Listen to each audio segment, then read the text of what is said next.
Hey everybody, it's Matt from Union Horror Movies, and welcome to day 27 of my 31 Days of Horror. Today I'm bringing you a film from 2022. We decided to go to the family uh, route, the kids family, horror film that's designed for the family. It's not really that scary or anything, but it's more family-friendly fun. And the film we're going to be doing about is called, you guessed it, Spirit of Halloween. Spirit of Halloween actually has a movie, and it actually takes place in a real Spirit of Halloween store. But anyway, the beginning of it, you have Alex Winters, who's played by Christopher Reeves. He is a greedy old man. He wants this land. He goes up to the orphanage saying, you have 24 hours because I have your land. And the woman's like, we're not going to sell. He's like, too late. It's mine. Well, she places a curse on him, and he ends up dropping dead. And his spirit now is pretty much tied to the land. So now we go to present time. We're fast forward to present time. You have Jake and his friends. They're like in their early teens or whatnot. We're at the point of, are you too old to trick or treat? Are you too young to go to high school parties? All that kind of deal. Well, Jake is going through some hard times. His dad died not that long ago from a type of blood cancer. And he's just trying to get attuned with his new stepfather and his stepsister. Not really liking what's going on because Halloween was him and his dad's time. And he can't really adjust to it at this time. Well, his friends are all trying to get together. And he's like, let's go trick-or-treating, as friends, that's what we do. A couple of them are going, not really. We're too old for this. There's a party in high school we can go to, but, we're not at age where we can sneak in and everything. One of his friend's sisters that, Jake has a crush on can get into the party, but he doesn't really want to go to the parties. He wants to go trick-or-treating. He wants to have a good time. He wants to, stay at home, watch horror films, all that fun stuff. Well, him and his buddies are just, not getting along with this. Until Jake comes up with the idea, hey, there's a Spirit of Halloween store that just somehow appeared from an old abandoned warehouse up by this old other warehouse. There's a couple warehouses there. How about we spend the night in there? And they all thought, you know what? That's a good idea. Let's all have a good time. They, tell their families they're going to be at different houses and whatnot. And they decided to spend the night in the Spirit of Halloween store. Now, this is actual real Spirit of Halloween that they use for the location in the store. So, of course, they're having a good time, playing with the weapons and goofing around. Well, they find out that there's a animatronic fortune teller. And when they're asking questions, well, Alex Winters is released. He was possessing the fortune teller.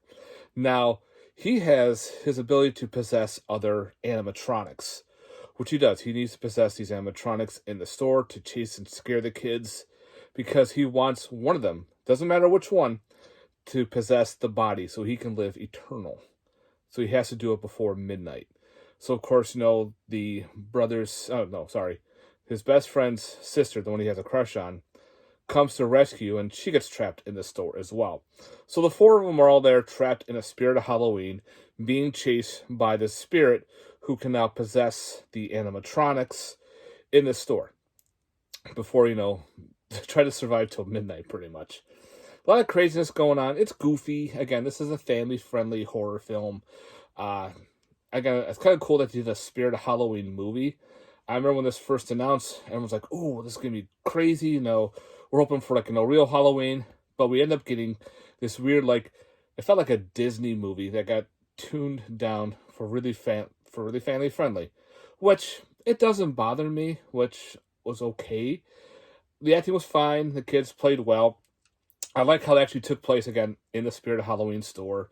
They used a lot of their main animatronics, and when you read and watch the special features on this, they interviewed one of the people who do the PR for Spirit, and they said, you have free reign. Do whatever you want.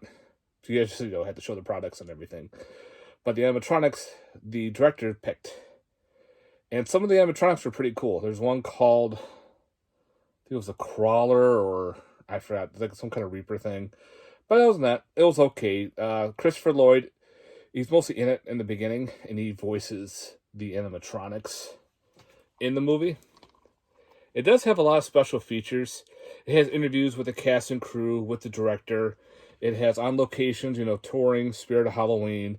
It has the interview with the PR of Spirit, trailers, TV spots, a whole bunch.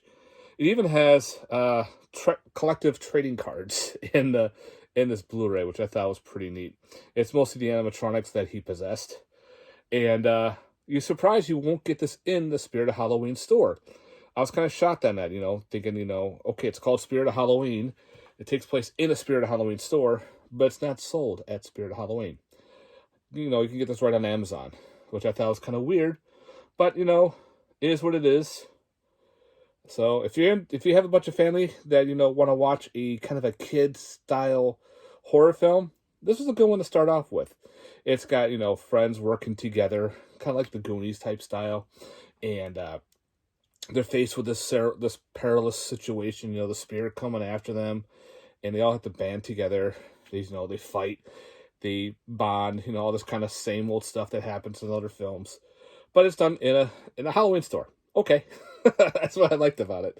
Again, do I watch this every year? No, but I don't have a kids, anything like that, so it was okay to watch. Me, personally, I'll probably stick with Monster Squad. I love that movie, but Spirit wasn't bad for what it was. So definitely, if you're into those type of movies, Casper, I'm trying to think of some other ones that are mostly all family friendly. I think there's other weird, like, the little vampire, I think it was, for that one kid. He was a vampire. It's family friendly. Anyway, this one would be a cool one to own, to check out, especially if you like Spirit of Halloween. You'll see a lot of cool old stuff in there. Yeah, so guys, check out Spirit of Halloween, the movie, from 2022. Again, this was day 27. I decided to go a little bit of a different route and go the family-friendly route. Yep. Hey guys, let me know in the comments down below. Do you think family-friendly horror films should exist? Do you think they should belong in your horror collection? To me, I think they do, because they are horror films, but they're made for everybody, even the young ones. Because, we all can't start off with like a Serbian film. But again, I grew up watching Friday the 13th. I was watching that as a kid. Same with Nightmare on Elm Street. Those are definitely not family friendly.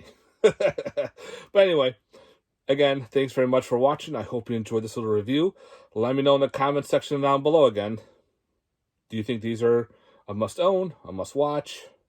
Let me know what your family-friendly movie is that you watch with your family. And if you haven't, please like and subscribe. And thanks again for watching. And we stay tuned for more horror films. We're almost done with October, guys. Have yourself a good night. Peace.